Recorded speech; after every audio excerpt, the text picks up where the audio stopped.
ఓం శ్రీ రామచంద్రాయ నమః. శ్రీమద్ వాల్మీకి రామాయణము అయోధ్యాకాండలో 19వ సర్గ. అలాగే కానీ అమ్మా, మృత్యువు లాంటి మాట చెప్పింది కైక.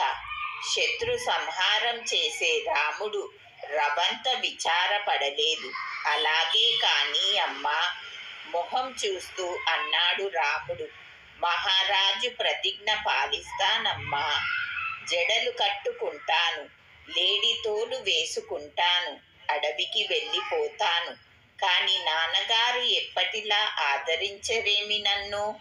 ఇదిగో ఇదే తెలియకుండా ఉంది నాకు. అవునమ్మా, నువ్వు కోప్పడకమ్మా. నీ ఎదుటే నేను నారబట్టలు కట్టుకుంటాను, జడలు వేసుకుంటాను, అడవికి వెళ్ళిపోతాను. నువ్వు సంతోషంగా మాత్రం ఉండమ్మా. నాన్న నా మంచే కోరుతాడు. గురుదేవుడాయన, కృతజ్ఞత ఆయన స్వభావం.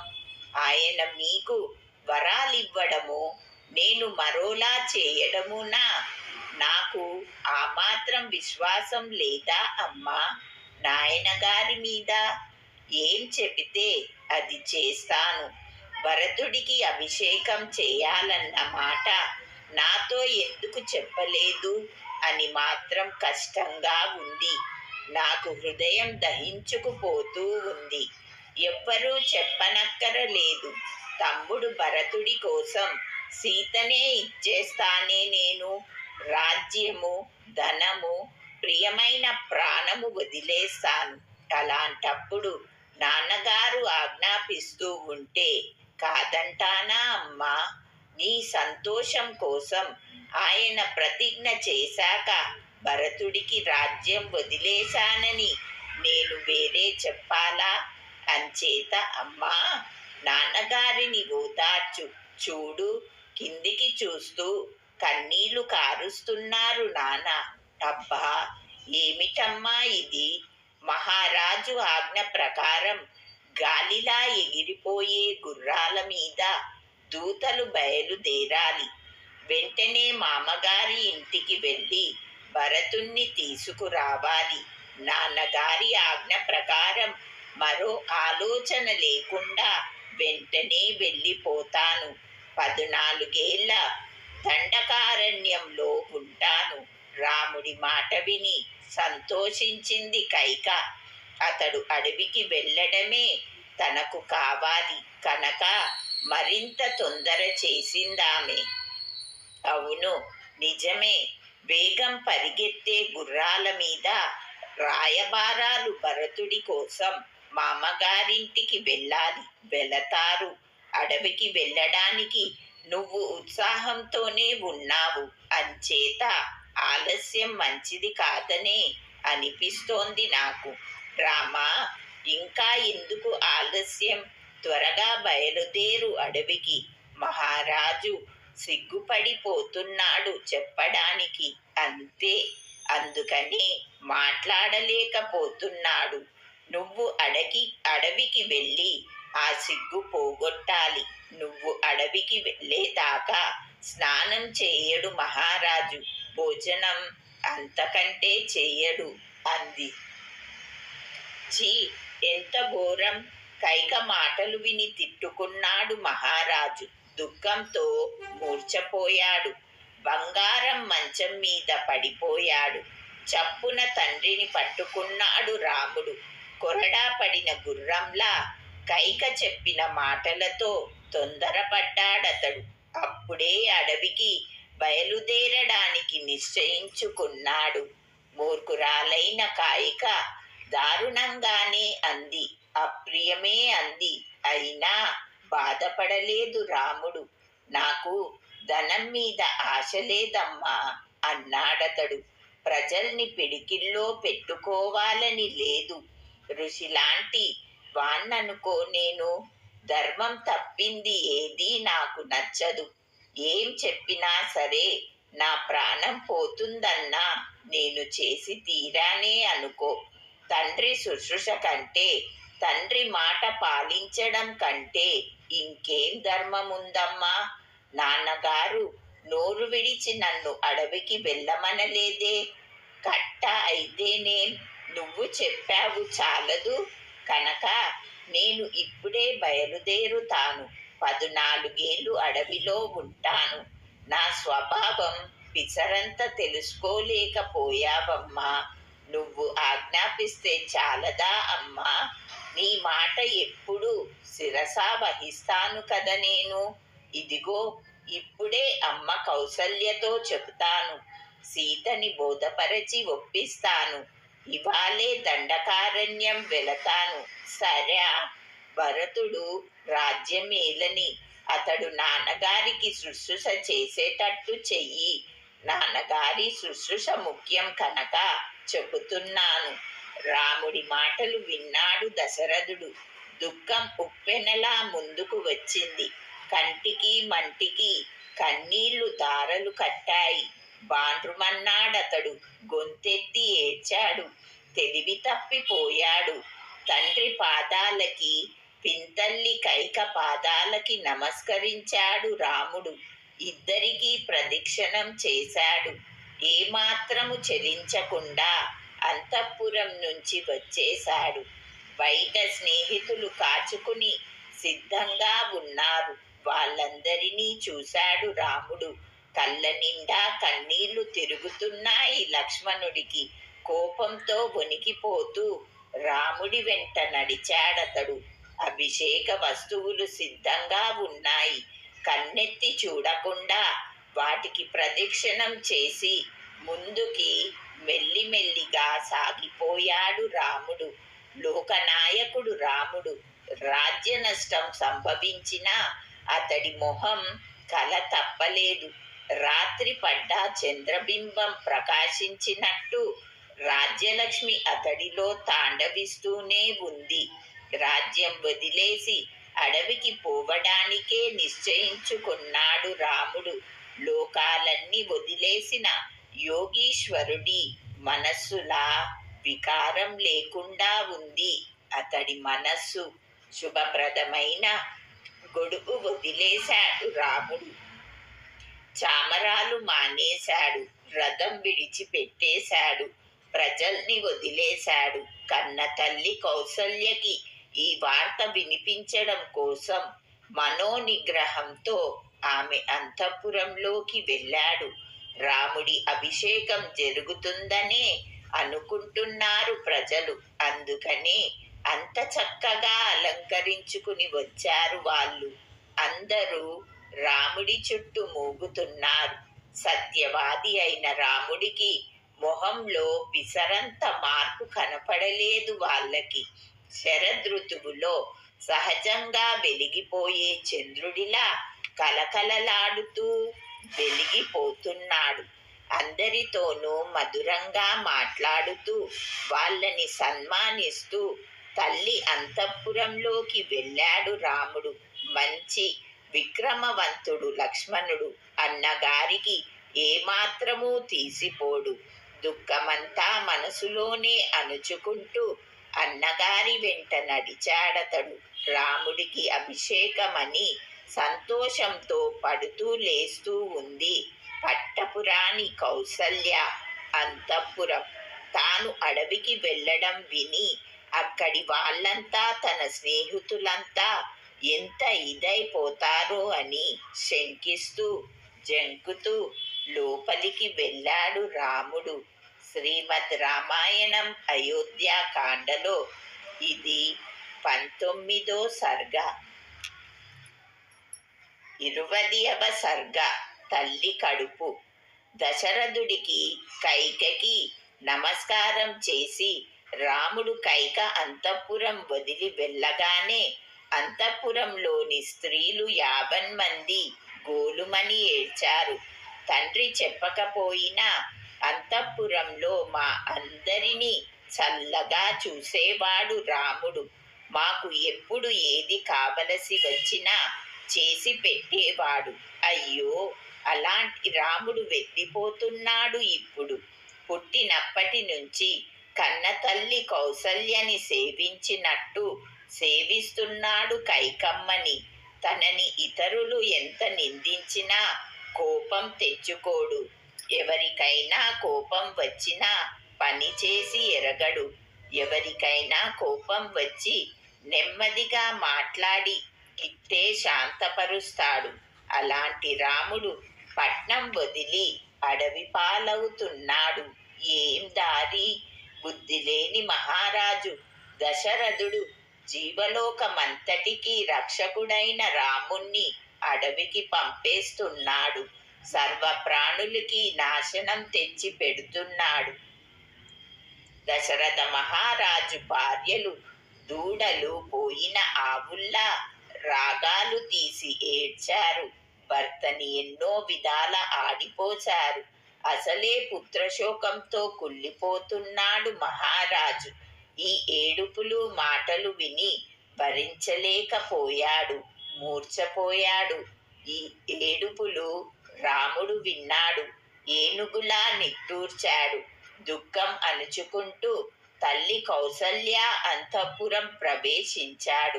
తమ్ముడు లక్ష్మణుడు వెంట వెళ్ళాడు. ద్వారం దగ్గర బాగా వయసు మళ్ళిన ద్వారపాలకుడు కూచుని ఉన్నాడు. ఇంకా ఎంతో మంది ఉన్నారు అక్కడ. ఆ ముసలి ద్వారపాలకుడంటే వల్లమాలిన గౌరవం దశరథ మహారాజుకి. రాముణ్ణి చూడడంతోనే అతడు తక్కిన వాళ్ళు గబాలున లేచారు, నుంచున్నారు, జయ జయ ధ్వనులు చేశారు.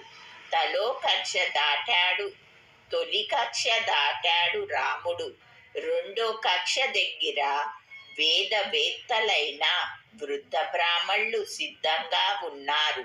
వాళ్ళంటే ఎంతో భక్తి దశరథుడికి. వాళ్ళకి నమస్కరించి లోపలికి వెళ్ళాడు రాముడు. మూడో కక్ష ద్వారం దగ్గర వయసు జారిన వాళ్ళు, లేత వయసులో ఉన్న వాళ్ళు, ఎంతో మంది స్త్రీలు కాపలా కాస్తున్నారు. రాముణ్ణి చూడడంతోనే వాళ్ళందరూ సంతోషంతో అతడికి శుభం కోరారు. చరచరా లోపలికి వెళ్ళారు. రాముడు వచ్చిన వార్త కౌసల్యాదేవికి విన్నవించారు. రాత్రంతా నియమంతో మేలుకునే ఉంది రాణి కౌసల్య. రాముడి క్షేమం కోసం విష్ణుమూర్తిని పూజించింది. నిత్య వ్రత పారాయణ ఆమె. క్షీరాబ్ది పట్టుచీర కట్టుకుని మంత్రాలతో అగ్నిలో హోమం చేస్తోంది. లోపలికి వెళ్ళాడు రాముడు. హోమం చేస్తూ ఉన్న తల్లిని చూశాడు. దేవకార్య నిమిత్తం పెరుగు, అక్షంతలు, నెయ్యి, కుడుములు, హవిస్సు, పేలాలు, తెల్లటి పూలదండలు, పాయాసము, నువ్వులు, సమితలు, పూర్ణకుంభాలు అన్నీ సిద్ధంగా ఉన్నాయి. వ్రత దీక్షతో కృషించి దేవతలా వెలిగిపోతూ ఉంది కౌసల్య. ధ్యానంలో ఉన్న ఆమె కొడుకు రావడంతోనే ఎంతో అంత సంతోషించింది. ఆడగుర్రం తన పిల్ల కోసం ఎదురు వచ్చినట్లు రాముడి కోసం ఎదురు వచ్చిందామె. రాముడు తల్లికి నమస్కరించాడు. రెండు చేతులు చాచి కొడుకుని కౌగిలించుకుంది కౌసల్య. శిరస్సు ముద్దాడింది. కొడుకంటే లోకమే కనపడదామెకి. అంత వాత్సల్యం. రా నాయనా రా, చిరంజీవిక, నీ వంశానికి తగినట్టు ధర్మం నిలబెట్టు అన్న మాట తప్పడు నీ తండ్రి దశరథ మహారాజు. ధర్మాత్ముడు. నీకు ఇప్పుడే యువరాజుగా అభిషేకం చేస్తాడు, చూస్తావు కదూ అంది. అంటూ పీఠం వేసింది. భోజనానికి పిలిచింది. ఆ పీఠం చేత్తో మాత్రం తాకాడు రాముడు. అమ్మా, తన దండకారణ్య ప్రయాణం చెప్పడానికి సంకోచిస్తూ చేతులు జోడించాడు రాముడు. అసలు సహజంగానే తల్లి అంటే ఎంతో గౌరవం అతడికి. వినయం మాట చెప్పే అక్కరలేదు. తల్లి అనుమతి అవసరం ఇప్పుడు అడవికి పోవడానికి. అందుకని మరింత వినయంతో ఆరంభించాడు. అమ్మా, నీకు తెలియలేదమ్మా, ఘోరమైన దుఃఖం వచ్చి పడిందమ్మా నీకిప్పుడు. నీకు సీతకి తమ్ముడు లక్ష్మణుడికి వచ్చిందమ్మా దుఃఖం. విష్టరాసనం మీద కూచోవలసిన కాలం వచ్చిందమ్మా నాకు. ఈ మంచి పీఠం ఎందుకు ఇక? నేను దండకారణ్యం వెళ్ళాలమ్మా. మాంసము ఇలాంటి తిళ్ళు ఏవి పనికిరావు. మునులలా దుంప దుట్ర తేనె పళ్ళు తింటూ మనుషులు ఉండని కీకరణ్యంలో 14 ఉండాలి. భరతుణ్ణి యువరాజు చేస్తాడు. మహారాజు తపసిగా దండకారణ్యంలో ఉండమన్నారు నన్ను. అందుకని అడవి పళ్ళు అవి తింటూ ఇదిగో ఇట్టే 14 దండకారణ్యంలో ఉండి వస్తానమ్మా అన్నాడు. గొడ్డలితో నరికేసిన కొమ్మలా స్వర్గం నుంచి పడిపోయిన దేవతా స్త్రీలా వెంటనే కింద పడిపోయింది కౌసల్య. మూర్ఛపోయింది. పడిపోయిన అరటి చెట్టులా ఉన్న తల్లిని లేవనెత్తాడు రాముడు. దుఃఖానికి ఎంత మాత్రము తగని పట్టపురాని కౌసల్య దుమ్ములో దొల్లి ఆడగుర్రంలా అవుపిచ్చిందామె. లేవనెత్తి ఒళ్ళంతా నిమిరాడు రాముడు. నువ్వు పట్టకపోయినా బాగుండునోయి. కన్న తండ్రి పొంగి పొర్లుతున్న దుఃఖంతో రాముడు మొహం చూస్తూ అంది కౌసల్య. సంతానం పోయిందే అన్న దుఃఖం మాత్రం ఉండేవి అప్పుడు. నా దుఃఖం కోసమే నువ్వు పుట్టావా నాయనా? గొడ్రాలికి పిల్లలు లేరన్న దుఃఖం మాత్రమే ఉంటుంది. గుండెల్లో ఈ దారుణముండదు నాన్న. సుఖపడవలసిన కాలంలో సుఖమెరగను. భర్త వల్ల ఏ శుభము ఎరుగను. కొడుకు మూలంగా అయినా సుఖపడతానని ఆశపడ్డాను. అది లేకపోయింది. సవతులందరిలోనూ గౌరవం అనుభవించవలసిన దాన్ని నేను. నా కింద సవతులందరిలోనూ నాకు తలవంపులిక అనరాని మాటలంటారు వాళ్ళు. కుళ్ళి కుళ్ళి చస్తాను. ఆడదానికి సవతుల చేత మాట పడడం కంటే కష్టం లేదు నాయనా. నా దుఃఖం ఎవళ్ళతో చెప్పుకోను? దీనికి అంతమెక్కడా? నువ్వు నా దగ్గర ఉన్నప్పుడే నాకు కలిగిన అవమానం చూశావు కదా. ఇక నువ్వు దూరంగా పోతే నా గతి చెప్పడమెందుకు బాబు? ఇక చావే ధ్రువం నాకు. మరో గతి లేదు. భర్త ఇంత తక్కువగా చూస్తున్నాడు ఎందుకని? ఎంచేత నన్ను పనికి మాలిన దాన్ని చేస్తున్నాడు? కైక దాసిదాని కంటే కనికిష్టం నేను.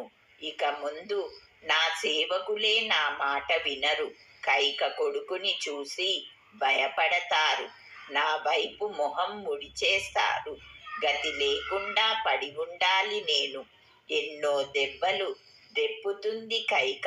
ఇవన్నీ ఎలా సహించేది? రామన్న, నీకు ఉపనయనం అయి 17 ఏళ్ళయ్యాయి. నువ్వు యువరాజు అవుతావు.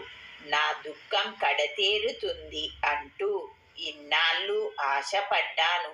నా ఆశ అడియాశ అయిపోయింది. తండ్రి ఎంత వయస్సు మళ్ళితే ఏమోయి.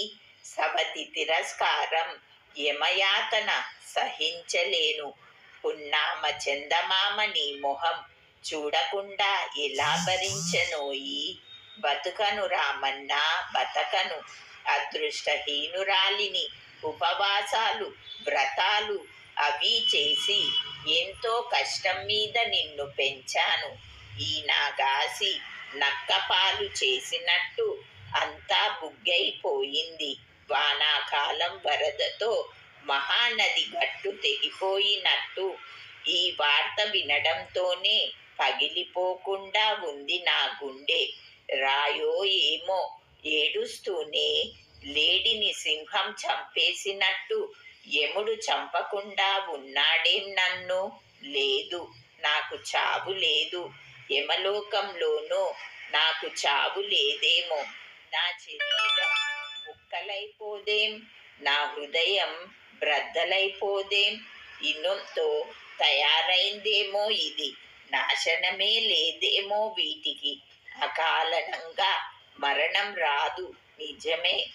నా వ్రతాలు, దానాలు, ధ్యానాలు అన్నీ తగలబడిపోయాయి, చవిటి నేల చల్లిన విత్తనాలైపోయాయి. అకాల మరణం కావాలంటే రాదు. లేగలేని ఆవులా నిన్ను వదిలి ఉండలేనోయి చిట్టి తండ్రి, ఇప్పుడే ప్రాణం వదిలేద్దును నా ముద్దు తండ్రి, నువ్వు లేకుండా ఈ పాడు బతుకు దేనికోసం, ఉండలేను ఉండలేను, పెయ్యి వెంట వచ్చిన ఆవులా నీ వెంట నేను వచ్చేస్తాను అడవికి అంది.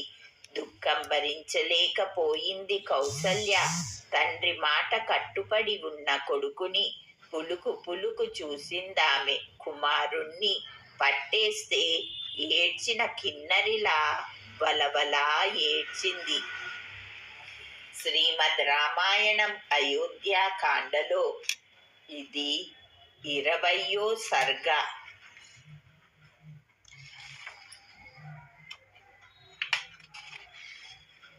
21వ సర్గ. తల్లి కొడుకులు. అమ్మా కౌసల్య ఏడుపు చూసి దీనంగా అందుకున్నాడు లక్ష్మణుడు. సమయానికి తగినట్టు ఆడదాని మాట విని అన్నయ్య అడవికి బయలుదేరడం నచ్చలేదు నాకు.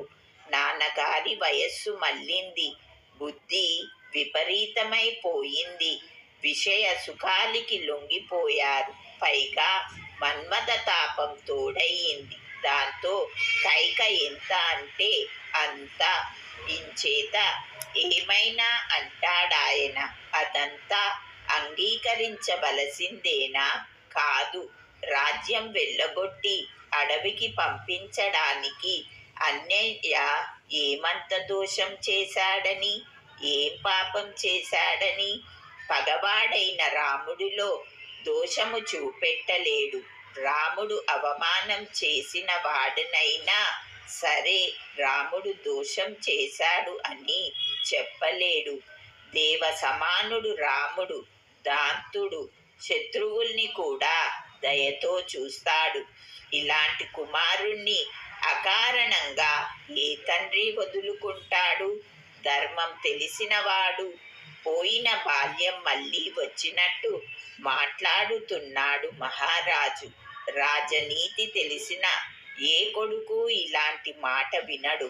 అంచేత అన్నయ్య నాన్నగారి మాట వినడం కూడదంటాను ఇప్పుడు. అన్నయ్య నాన్నగారి ఆజ్ఞ ఇంకా ఎవరికీ తెలియదు. ఇదిగో ఇలాంటప్పుడు రాజ్యం ఆక్రమించుకో, నేను నీ వెనుక ఉంటాను. నువ్వు శాసనం చెయ్యి, ధనస్సు పట్టుకుని నీ ప్రక్క నుంచుంటాను. యముడికి అడ్డు ఉండునట్టు అడ్డు ఉండదు నీకు. నిన్ను వేలెత్తి ఎవడు చూపగలడో చూస్తాను. అయోధ్య ప్రజలు తిరుగుబాటు చేస్తారంటావా? ఇంతమందిని నా బాణములతో ముక్కలు ముక్కలు చేస్తాను. అయోధ్యలో పిట్ట మనిషి లేకుండా ఊడ్చేస్తాను. భరతుడికి పక్షం ఎవరు వస్తారో రాని, అతడి మేలు కోరిన వాళ్ళు ఎవరు తలెత్తినా సరే చంపేస్తాను. ఇనుం మెత్తగా ఉంటే పిల్లి కరుస్తుందట కనుక కఠినంగా దండన దానమే అవలంబిస్తాను. తండ్రి దుష్టుడైపోయాడు, కైక మంత్రాంగంలో పడిపోయాడు, మనకి శత్రువుగా తయారయ్యాడు.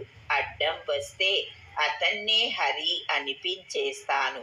అంత మాట కూడదంటే కట్టి పడేస్తాను. తండ్రి అయితే మాత్రం మంచి చెడ్డ మానేసి గర్వంతో తప్పుదారి పట్టినప్పుడు దండించవలసినదే. ధర్మ ప్రకారం నీకే రావాలి రాజ్యం. అది కైకపాలు చేయాలనుకుంటున్నాడు మహారాజు. అదే అతడి పూనిక అయితే నిన్ను గెలవగలడా ఆయన? అతడికి ఉన్న బలం ఏమిటి అంట? ఇంతకీ నువ్వు చేసిన తప్పేమిటి నీకు రాజ్యం ఇవ్వకపోవడానికి? నీతోనూ నాతోనూ పగపెట్టుకుని భరతుడికి రాజ్యం కట్టపెట్టడానికి అతడికి ఉన్న శక్తి ఏమిటి? అమ్మా కౌసల్య, అన్నయ్య అంటే ప్రాణం నాకు. ధనసుని సాక్షిగా చెబుతున్నాను. సత్యం సాక్షిగా, దానం సాక్షిగా ప్రమాణం చేసి చెబుతున్నాను. మండుతున్న అగ్నిహోత్రంలో అన్నయ్య ఉరికితే అతడి కంటే ముందు నేను ఉరుకుతాను. అడవికి వెళతాడు, అయితే అతడి కంటే ముందు నేనే వెళ్ళాననుకో, దీనికి తిరుగులేదు. సూర్యుడు ఉదయించి చీకటి పోగొట్టినట్టు నా పరాక్రమంతో నీ దుఃఖం పోగొడతానమ్మా.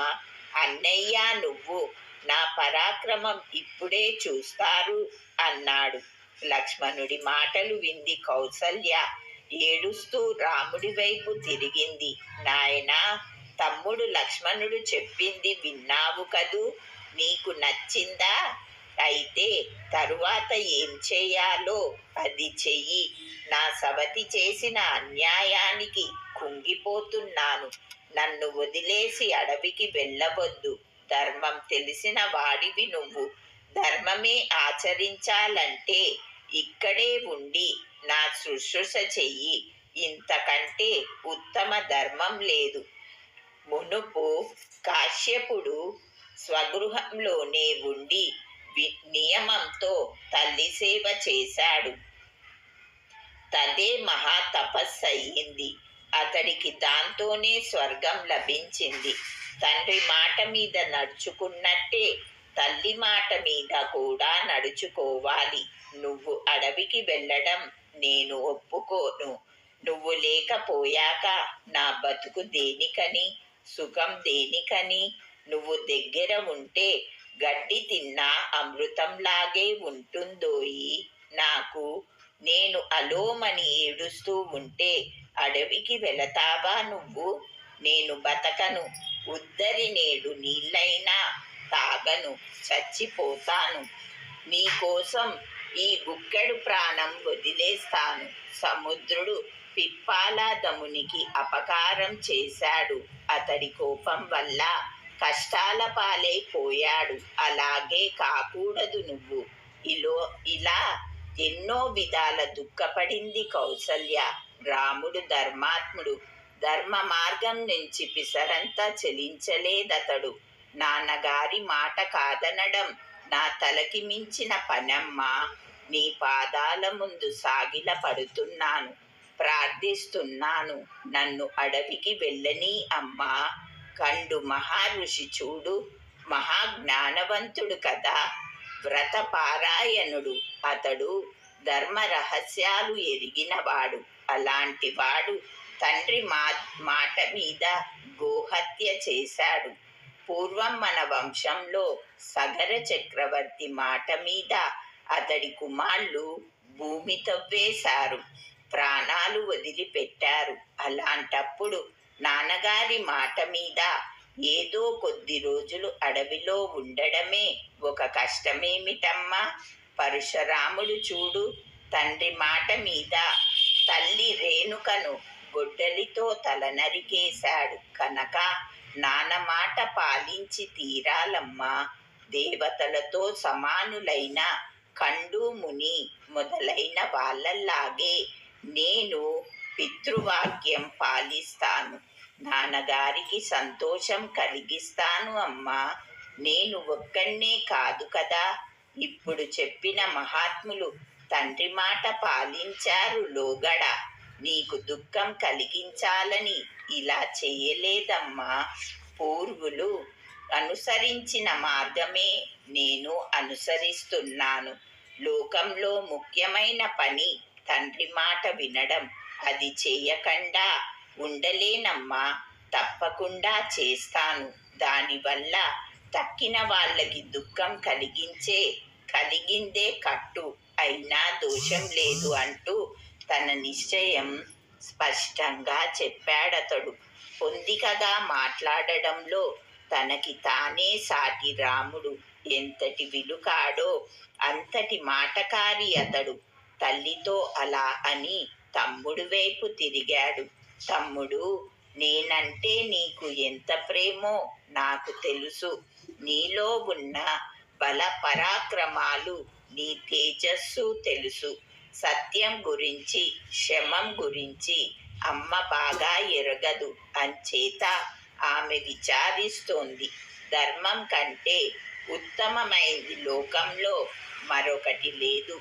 ధర్మం సత్యంలో ఉంది. నాయన గారి ఆజ్ఞ ధర్మసమ్మతమైంది. అది పాలించడమే ఉత్తమ ధర్మం. చేస్తాను అని తండ్రికి కానీ, తల్లికి కానీ, బ్రాహ్మళ్ళకి కానీ మాట ఇచ్చి తప్పకూడదు. ధర్మం కోరేవాడు చేయవలసిన పని కాదు అది. నాన్నగారి మాట ప్రకారం చేస్తాను అని మాట ఇచ్చాను. అది తప్పడం నా తరం కాదు. కైక చెప్పిందంటే నాన్నగారి మాట మీదే చెప్పింది. అంచేత క్షాత్రం పనికిరాదు ఇక్కడ. ధర్మం తప్పి మాట్లాడడం మంచిది కాదు. ధర్మం ఆశ్రయించు. క్రూరత్వం కూడదు. నేను చెప్పినట్టు చెయ్యి. స్నేహంతో తమ్ముడికి బోధపరిచాడు రాముడు. మళ్ళీ తల్లివైపు తిరిగాడు. రెండు చేతులు తల మీద జోడించాడు. అమ్మా, అడవికి వెళతానమ్మా. నా తప్పులు క్షమించమ్మా. ఒప్పుకో అమ్మా. నా ప్రాణాల మీద ఒట్టు పెట్టుకు చెబుతున్నాను. అడవికి వెళ్ళడమే నా నిశ్చయం. నాకు ఇబ్బంది లేకుండా ఆశీర్వదించు.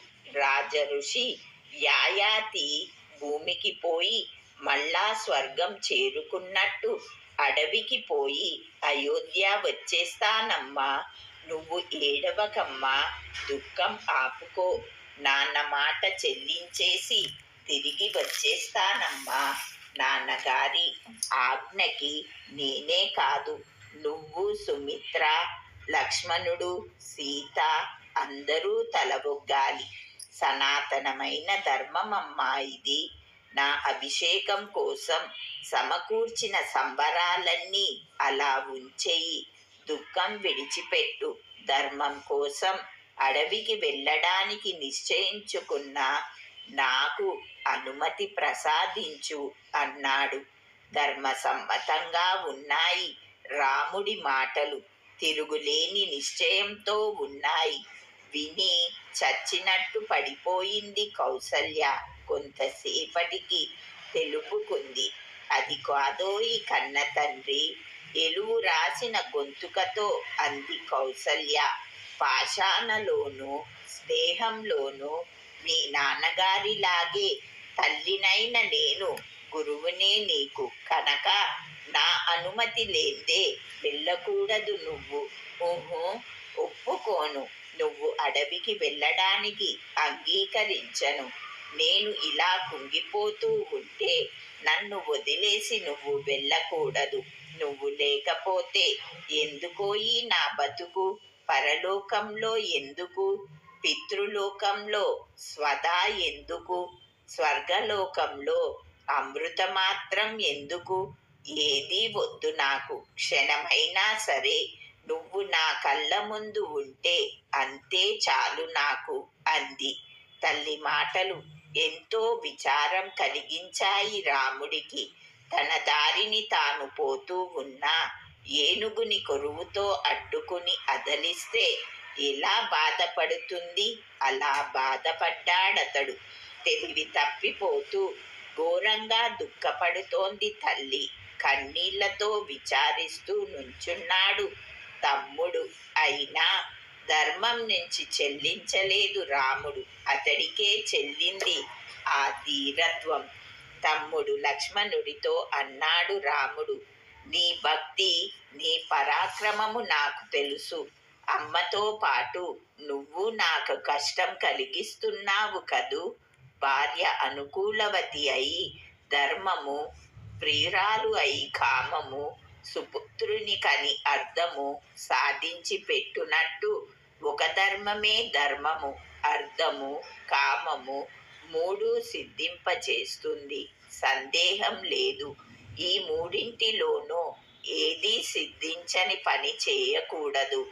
ఏ పని ఈ మూడు సిద్ధించి పెడుతుందో అది మాత్రం తప్పకుండా చెయ్యాలి. అర్థము కామము సిద్ధించకపోయినా సరే ధర్మం ఒక్కటే సిద్ధించిందనుకో, అది చేయవలసిందే. అయితే ధర్మం సిద్ధించకుండా అర్థము కామము సిద్ధించిన పని చేయకూడదు. అలా చేసిన వాణ్ణి లోకం హర్షించదు, నిందిస్తుంది. ఒక్క కామం మాత్రం సిద్ధించి తక్కినవి నష్టపడే పని చేస్తే మరి నిందల పాలవుతాడు మనిషి. గురువు, రాజు, వృద్ధుడు అయిన తండ్రి కోపంతోనో సంతోషంతోనో చెప్పాడనుకో, లేదు కామంతోనో చెప్పాడనుకో, ధర్మం తెలిసిన కొడుకు అది చేయకుండా ఎలా ఉంటాడు? ఏదో పాపాత్ముడైతే తప్ప నాన్నగారి ఆజ్ఞ అందరము పాలించవలసిందే. అందరమును అమ్మ పాలించవలసిందే. భార్యకి భర్తే దేవుడు, భర్తే ధర్మం. నాన్నగారు ధర్మం తప్పకుండా రాజ్యమేలుతున్నారు. అమ్మ పట్టపు రాణి. అలాంటప్పుడు ఏదో భర్త లేని స్త్రీలా కొడుకు వెంట రాకూడదు ఆమె. అమ్మ నాన్నగారు ఉండగా నువ్వు నా వెంట రాకూడదు. నేను అడవికి వెళతాను, అనుమతించు. యాయాతి తిరిగి స్వర్గం చేరుకున్నట్టు గడువు అయిపోగానే అయోధ్య వచ్చేస్తాను. సుఖంగా తిరిగి రావాలని ఆశీర్వదించు. మనిషి బతుకు ఎన్నాళ్ళమ్మా?